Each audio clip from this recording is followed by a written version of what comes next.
Hey guys, my name is Victoire. I'm 21 and I'm from Birmingham. I'm originally from Congo Brazzaville and I'm a student at the moment. I'm studying accounting and finance. And yeah, I've wanted to do this video for so long, and obviously I didn't have the time with uni and everything, so I managed to spare some time now. So hello.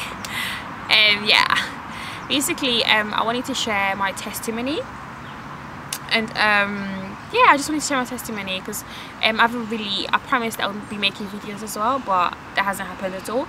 So I thought that my first video should be an introduction to my background a little bit, and yeah, just more about me. So I decided to make the testimony video. So yeah, prepare yourself. So yeah, basically I was born in Congo Brazzaville, and I left Congo at the age of 4 due to the civil war of 1997. So when I left Congo, it was pretty much because I was so young, I didn't really remember much about it. So I moved to Ivory Coast, and I pretty much spent my childhood in Ivory Coast, and yeah, I pretty much spent it. So I don't really remember much about Congo. I'm more used to Ivory Coast basically. So yeah, at the age of 12, there was a civil war again in Ivory Coast, so we had to leave. Me and my family had to leave to try and get into the UK. But that process basically for me was quite difficult because it was new because I was so young. I was the youngest at the moment anyway. And it was like I just didn't understand what's going on. It was one of those ones where I became so fearful of things because it's like you were living or sleeping on the edge literally. You'd wake up, you'd hear stories of people like just gone, like you saw them yesterday and today they're gone. So it was really scary.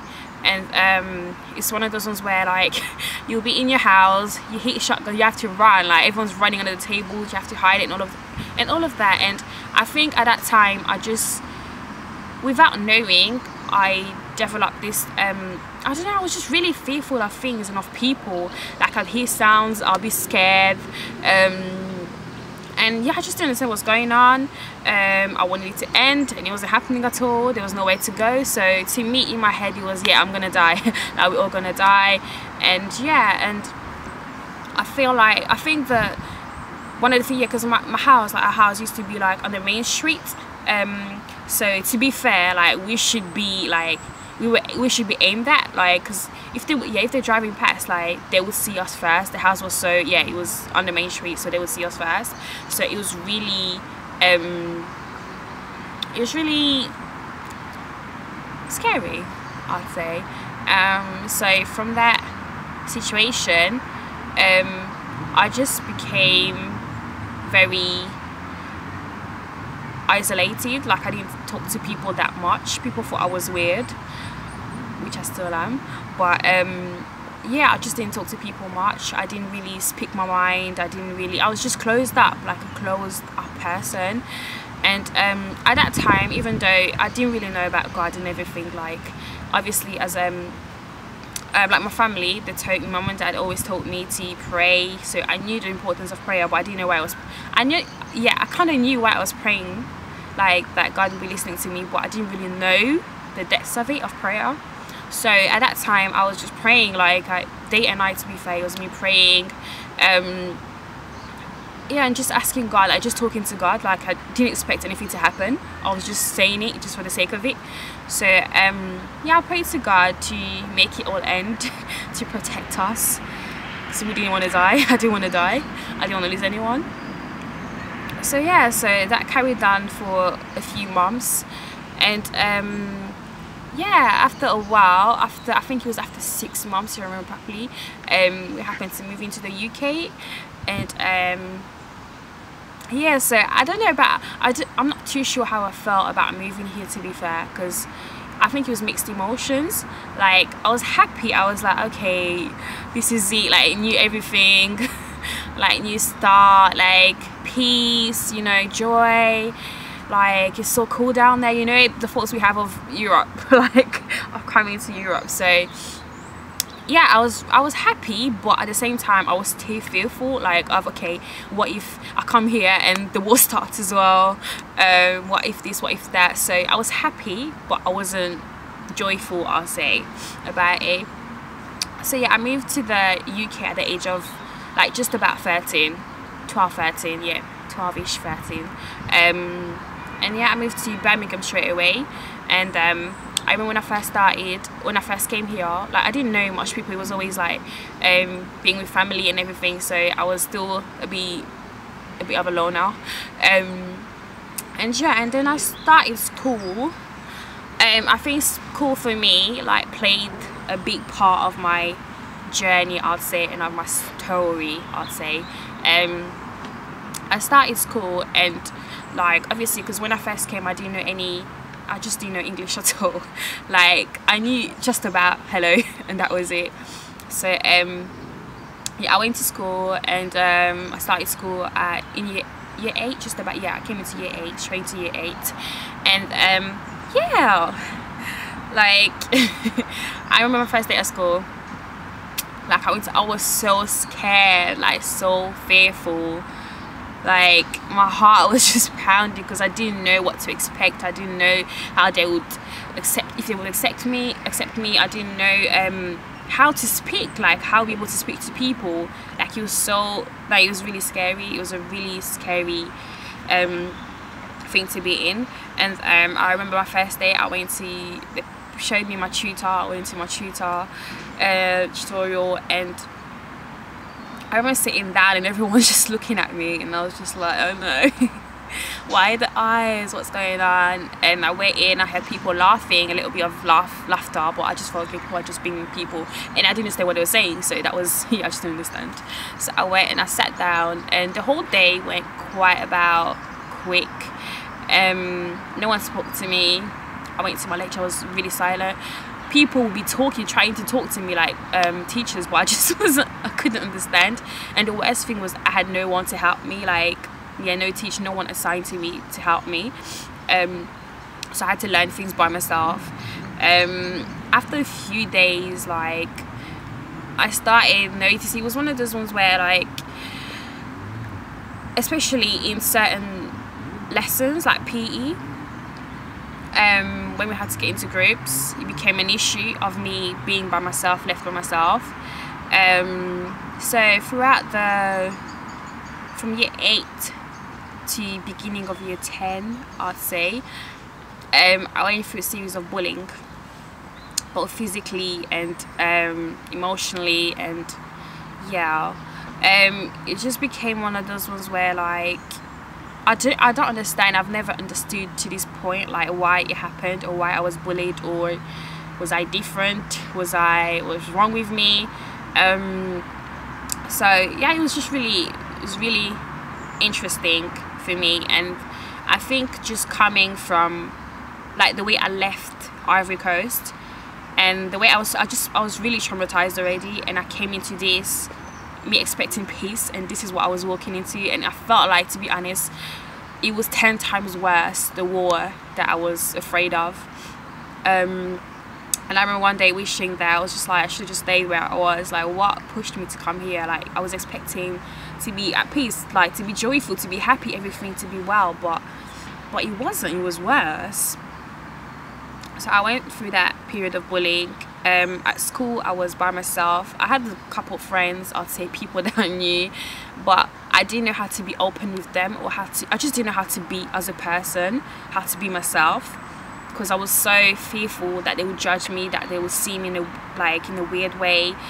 So even the people that I called friends, I wasn't really myself with them. And like, yeah, so yeah, like the girls that were bullying me, I don't know, like, it's weird because I tried to, like, understand, like, in that period I was trying to understand, like, if they hated me, like, I thought something was wrong with me. I remember when I used to go and after school I'll walk home and I'll go and look at the mirror, and I'll be like, okay, maybe I should do my hair different, maybe I need to yeah, maybe I need to wear makeup, I need to be different. My hair was different to theirs, and I look different to them, so there's something wrong with me. That's what I thought. There's definitely something wrong with me. The bullying turned very intense. I became I was just really depressed, like proper stressed, really stressed, and yeah, I was just really stressed. And I didn't talk about it to anyone, even at home as well, like, because usually, well, not usually, every day I'll come home in tears, sad, and my mom will be like, what's going on? I'm just like not talking. I didn't talk to people, that it was that bad. I didn't talk to people at all. So that carried on, and yeah, I think the one thing that hurt me the most through that process was not understanding why it was happening, and just not understand, like feeling different from everyone, and feeling like I didn't belong anywhere, like I was an alien, like I just didn't feel accepted. And I remember I used to watch the girls there. And I'll be like, oh wow, like they're so happy, like, and look at me, I'm just here, like I wish one day I can fit in and be happy.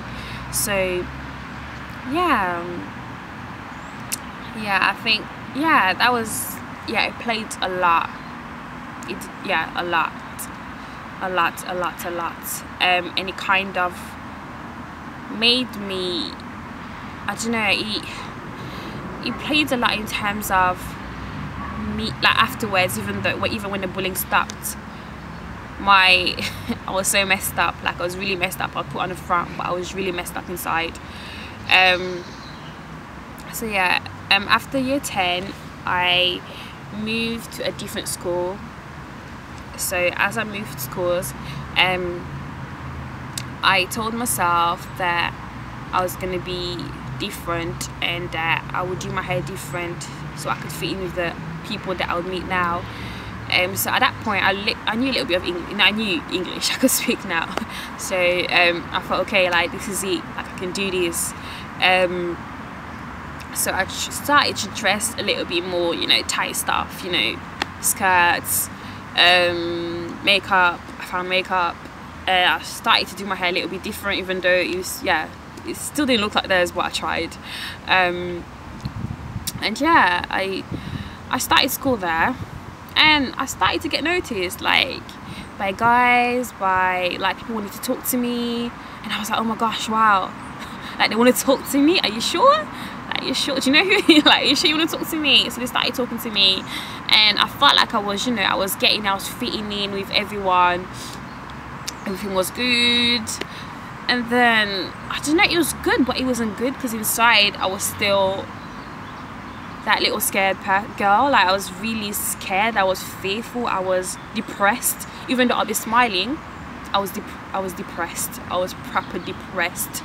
And yeah, like I started there, and then after a few months of starting there, I think I was quite, yeah, I think I was just putting on I don't think I knew I was putting on a mask, because it'll be one of those where you come out, you're happy, ha ha ha ha, you're laughing. As soon as you're walking back home, it's like the mask comes off, and you're just like, ugh, like what is this, what's going on, why do I feel like this, why am I depressed when everything, like people are accepting me now? Why am I feeling depressed? Why am I crying? There's nothing going on with me. I'll be at home, I'm crying, and my mom will be like, Vicky, what's wrong? I'm like, I don't know how to tell you. There's nothing wrong, like nothing happened at school. I'm doing fine, but I'm crying, and I don't know why I was crying. So it just became those ones where, yeah, everyone just thought I was normal, but inside I was dying. I was really dying. And yeah, so back to the point, I started to get noticed by boys, and I got into a relationship. Yeah, I got into a relationship after a while, and that was, I'll say, my first serious relationship. So obviously to me that it was all new, like, oh my gosh, like someone who loves me. And yeah, I met the guy, and it was kind of like, we didn't go straight into relationship, like we got to know each other, and then yeah, we got into the relationship, and we were together for just about 2 years. And I think, like with me, like now looking back, now that I can look back, I know, and like I can see a lot of things basically. And I think with the relationship, what I tried to do was hide behind a relationship and just be happy for the first time ever. And all my insecurities, like everything that happened from Ivory Coast to that point, to the whole bullying stuff, I think I was so insecure. Like I didn't like my body, I didn't like how thin I was, I didn't like how slim, how my hair looked, I didn't like my face, I didn't like anything about me. It just made me dislike everything about myself, and yeah, I just didn't like me at all. So when I got into the relationship, at that point I was like, oh, okay, maybe there's someone who sees what I don't see. Do you know what I mean? So the relationship for me was like concealer, I'd say. Concealer of everything, of the pain, the fear, the confusion. So yeah, the relationship lasted 2 years, and I'd say like we were both Christian, but we weren't really walking in Christ, I'll say. The walk wasn't there. We went to church, and yeah, and everything was well. Like the relationship was good. Obviously every relationship has up and downs, we have up and downs, but it was good. It was we made plans to get married, to have kids, to yeah, we made plans, but God had a different plan, and I wasn't ready for his plan at all. So after before our second anniversary, there was this random person who messaged me on Facebook. Random person, he sent me a long message, and he was just like, God is going to do so much in your life. I don't know you, but I got a message for you. I was like, well, how did you find me? Like, how did you know me? And he was like, I have a message for you. God is going to do so much in your life. And yeah, he's going to start removing everything that's distracting, every distraction around you. I was like, excuse me? Who are you? Do you know what I mean? All attitude. And I didn't take him serious, because at first I was thinking, hold on, it's Facebook, so I can't take him serious. Two, what you're talking about, I'm perfectly fine. There's no distraction around me. Like you know, I go to church. I don't need anything else. That's all. Like, my relationship's fine. Please leave me alone. So I deleted the message. I didn't reply to the guy. And then after, I think it was after a month literally of him sending me that message, that everything just went boom. Like, it was weird. It was so weird because it was not expected.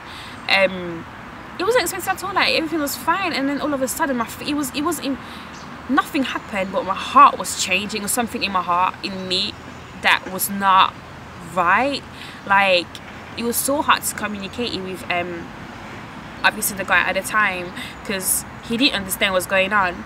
But to me it was hard because I didn't even understand what was going on, but something in me was changing, and I wasn't understanding what was happening. But I just felt like the relationship could not stay at all, and it was hurting, and I was scared, because I was like, and I remember at that point I remembered prayer.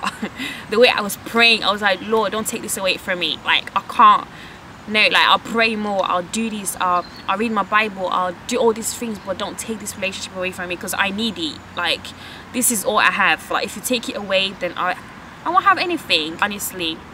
Like, I want us to be like this. I started seeing like where the relationship could go. I was like, we could pray, like we could do so much for you, Lord. Like we'll pray more together, like we'll do more, like well, please don't take it away. Don't take it away at all, please.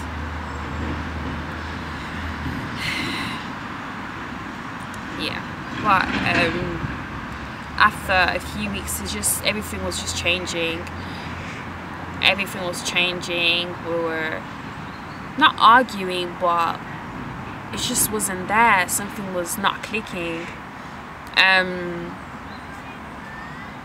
Yeah, something was not clicking, and it was a mutual decision, I'd say, to just not go our separate ways. But it was mainly okay.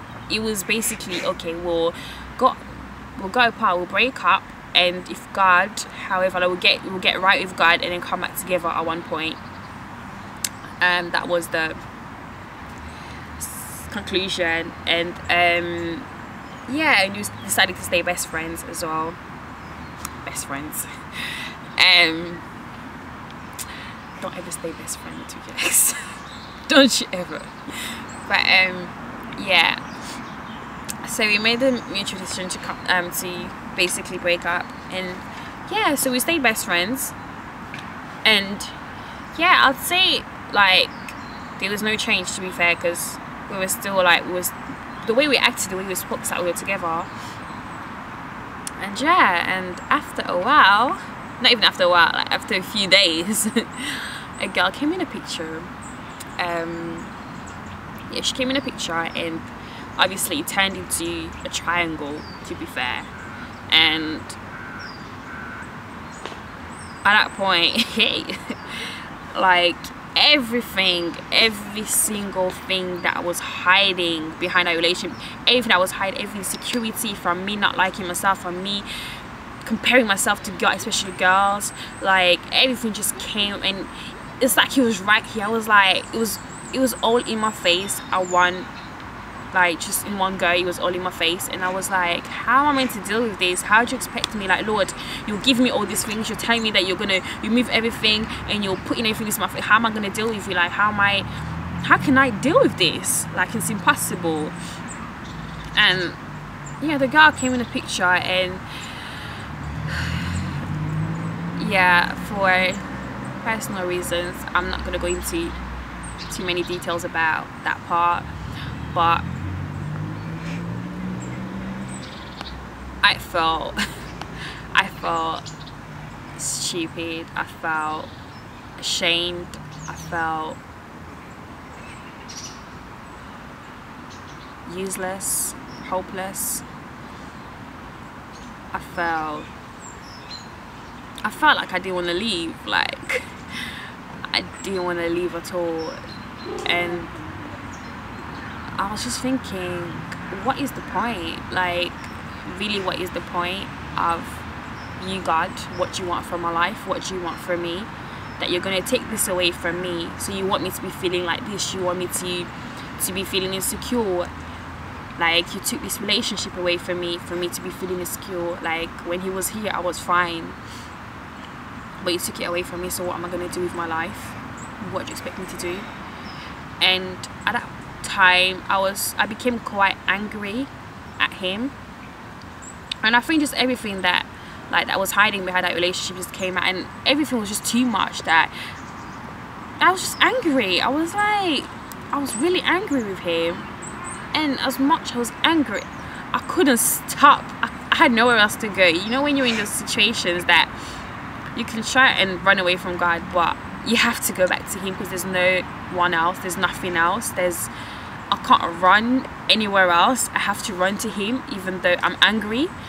So it's those ones where I was angry, but I wasn't praying, to be fair. I'm not going to say I was praying, but I was talking to him, and I was telling him how angry I was and annoyed, and that was me every day, telling him how angry, annoyed, how could you, how can you do this, how do you expect me to do that? And I think from that point to yeah, I was just comparing myself. Like, it was one of those ones where I just didn't see an end to it, to anything. I was like, how am I gonna get over this? First, the relationship going, now the girl coming into the picture, now me having to deal with all these all these insecurities, all these fears. Like, I was so fearful, like, until this is gonna sound so weird to so many people, but for those who know Birmingham town centre, until I think it was until last year that I was actually able to I was able to walk into town by myself. And so many people think, why, like, how, like, this, how can you not walk by yourself, like, what's wrong with that? And with me, it was just caring about what people would think. Like, I was just scared of people in general. I was scared of things. So I was like, I always needed someone to be there with me, to be going to places, to be going to events, to be going out. I needed someone there when I was alone. Like, when I was by myself, I couldn't take it. Like, I just couldn't take it. I was just scared. I was really scared. So it wasn't until last year that I was able to actually have that courage, even though I was still fearful, but I'm just gonna do it, to actually walk in town by myself. And we thank God for that, we really do. And yeah, so at that point I started to not pray, but I felt like something was changing in me. Like, there was a reason why all this was happening. There was a reason behind it, even though I didn't see the reason, but I knew there was a reason behind it. And at that point I was just really scared of females. I couldn't take females. Like, I had a couple of female friends, but I wasn't really a friend to them, I would say, because I just wasn't a friend, because I just couldn't be me. So I remember there was a time, like, I started to pray more as well. Like, I was getting into it, prayer, like, just talking to God, like, constantly, because he was the only one there that I could talk to. And I remember it was 2 years ago that during prayer I was just talking, and he told me that he basically wanted me to help women, and I was like, no. I was like, what are you talking about? Like, you're not talking to me, you're confused. I was like, that's impossible. I don't hate women, but I don't know, I find it hard to deal with women, to just be them. And I think that was the experience that I had with girls in school. I just find it hard to talk to them, to how much more to help them, to care for them. What if they not accept me? What if this happened? I can't talk, Lord. What about this? So I was like, no, it's not gonna happen. So that went past now. So I carried on my own thing, doing me. Then he came again and he was like, okay, I need you to start blogging. I was like, but I can't blog. Like, I can't. How do you expect me to blog? At that time I used to write as well, because a lot, like, with me, I talk to Guy, but most likely I just write to him, and yeah, I just write letters to him. So I write a lot, and everything that I felt I'd learned, like, through writing, that it helped me. So, but I didn't expect not publicly, just privately. Like, no one needed to see it. So he told me that I should blog. And I was like, the first thing that came to me was, how can I blog? How do you expect me to help people when myself, I'm stuck, there's nothing right with, like, I'm dealing with addictions, I don't feel like I deserve to help people. I just really don't. And I was like, I'm not healed myself. Like, I'm still dealing with the relationship. Like, I'm still broken. I feel broken.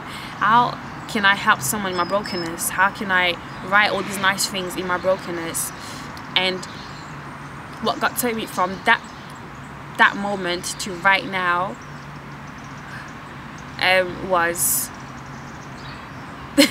what I learned is that I was being selfish, basically.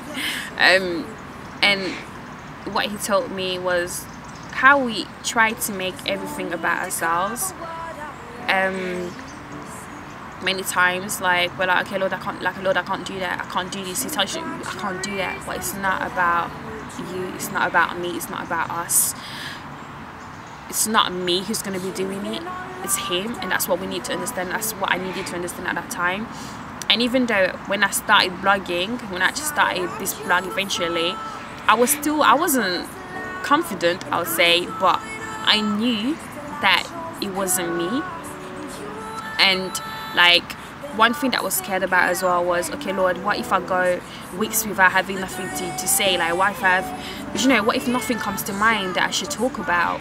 And then again, it's not about you, Vicky, it's not about you, it's not about you, it's not about me, it's not about you writing. Like I will lead you, I'm telling you to do this, but I'm not putting you out there so you can be, so you can, it's just not about you. So yeah, and I think from that time I started to take small steps. Like I'd write about it, but I just wouldn't put it, like I wouldn't put it up yet. And then I think like it was a process into me understanding what God into me understanding what He has called me to do, and me understanding that